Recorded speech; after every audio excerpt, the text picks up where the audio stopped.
নাফি রাদিয়াল্লাহু তাআলা আনহু হতে বর্ণিত।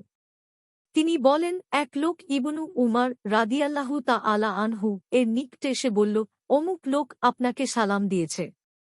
উত্তরে ইবনু উমার রাদিয়াল্লাহু তাআলা আনহু বললেন, আমি শুনেছি সে নাকি দিনের মধ্যে নতুন মত তৈরি করেছে, অর্থাৎ তাকবীরের প্রতি অবিশ্বাস করছে। যদি প্রকৃতপক্ষে সে দিনের মধ্যে নতুন কিছু তৈরি করে থাকে, তাহলে আমার পক্ষ হতে তাকে কোন সালাম পৌঁছাবে না।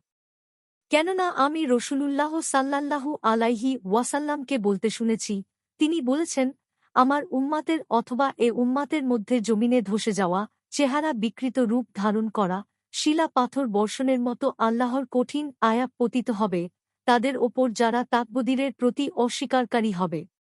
তিরমিজি 2152, ইবনু মাজাহ 4061, আবু দাউদ 4613। মিশকাতুল মাসাবিহ 116। হাদিসটির মান হাসান।